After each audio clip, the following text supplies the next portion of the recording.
তোকে বিশ্বাস করেই আমি দক্ষিণ এশিয়ার মধ্যে সফলতম হতে পারতাম, তাহলে এত ছোট স্বপ্ন দেখতাম না, আমি পুরো পৃথিবীর মধ্যে সফলতম হওয়ার স্বপ্ন দেখতাম। কিন্তু স্বপ্ন এবং বাস্তবতার মধ্যে অনেক পার্থক্য রয়েছে। আজকে তাদের তিন বক্তা যে তথ্যগুলো দিয়ে গেলেন, তাদের তথ্য অনুযায়ী 1971 থেকে আজকে 2022 সালে এসে বাংলাদেশ প্রত্যেকটি ক্ষেত্রে উন্নত হয়েছে। হ্যাঁ, আমরা বিশ্বাস করি উন্নত হয়েছে, কিন্তু দক্ষিণ এশিয়ার অন্যান্য দেশ কিংবা পৃথিবীর অন্যান্য দেশ কি বসে রয়েছে?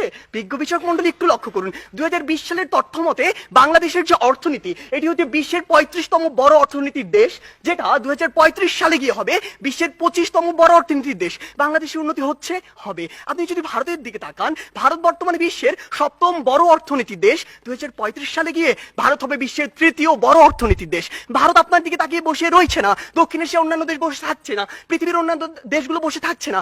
আমাদের কথা হচ্ছে, যখন আমরা দক্ষিণ এশিয়ার সফলতম হতে চাইবো, আমাদের সামনে যে একটি ব্যারিয়ার রয়েছে ভারত, সেটিকে আমাদের টপকে যেতে হবে। কেন আমরা যেতে পারবো না, কোথায় কোথায় সে বাধাগুলো রয়েছে, সেগুলো নিয়ে আজকে আমরা কথা বলবো। তারা আজকে বললেন আমরা আন্তর্জাতিক অনেক স্বীকৃতি পেয়েছি। হ্যাঁ, আমরা অসংখ্য স্বীকৃতি পেয়েছি, কিন্তু আপনি এটি কেন বলছেন না যে ট্রান্সপারেন্সি ইন্টারন্যাশনাল 2021 সালে বলেছে দক্ষিণ এশিয়ার সবচেয়ে দুর্নীতিগ্রস্ত দেশ বাংলাদেশ। তারা বলেছে অন্তত আফগানিস্তানের পিছনে বাংলাদেশ রয়েছে, নেপাল, ভুটান, এদের চেয়েও বাংলাদেশ বেশি দুর্নীতিগ্রস্ত দেশ। আপনি কেন এটি বলছেন না? বিগত 15 বছর ধরে আপনার দেশ থেকে যে পরিমাণ অর্থ পাচার হয়েছে, তা দিয়ে আপনার দেশে 2 বছরের বাজেট দেওয়া যেত।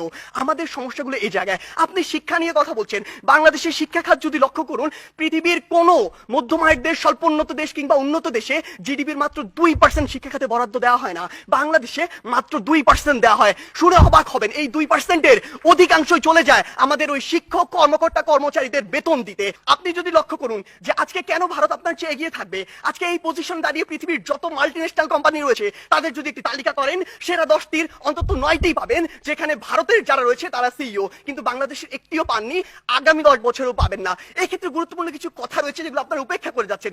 আপনারা কিভাবে ভারতের সাথে তুলনা করেন? একটু আগে একটি হাস্যকর কথা বলে গিয়েছেন যে ভারতে নাকি 0.2 মিলিয়ন, অর্থাৎ মাত্র 2 লক্ষ মানুষ বিদ্যুতের সুবিধার কাছাকাছি যেতে পারেনি। আপনি একবার চিন্তা করেছেন ভারতের জনসংখ্যা কত?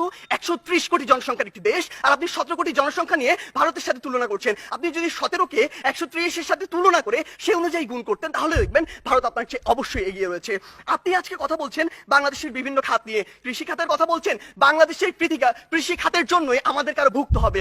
বাংলাদেশের কৃষি খাতে আপনি এই জরিপে আর আপনার এই পরিসংখ্যানে যা দেখাচ্ছেন, কৃষকের কাছে যান সেটি দেখতে পাবেন না। কৃষক আজকে তার ধানে আগুন পর্যন্ত লাগিয়ে দেয়। আজকে কি হয়েছে?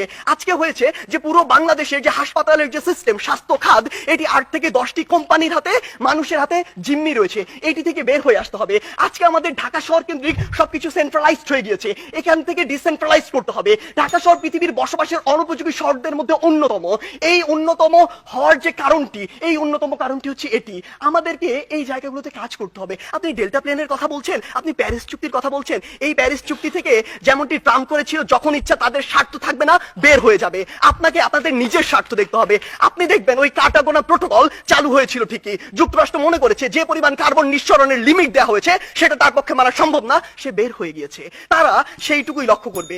তাই মাননীয় বিচারক মন্ডলী, আমরা বিশ্বাস করি বাংলাদেশ অবশ্যই সফলতম একদিন রাষ্ট্র হবে, সেটি আমরা স্বপ্ন দেখি, কিন্তু 21 শতাব্দীর মধ্যে এটি সম্ভব নয়। যখন আমাদের সামনে ভারত রয়েছে, সম্ভব হবে যদি আমরা যে সীমাবদ্ধ ক্ষেত্রগুলো দেখিয়েছি সেগুলোতে কাজ করতে পারি। আমরা প্রত্যাশা করি কোনো একদিন আমাদের প্রজন্ম বাংলাদেশকে সফলতম রাষ্ট্র হিসেবে দেখবে। ধন্যবাদ বিজ্ঞ বিচারক মন্ডলী।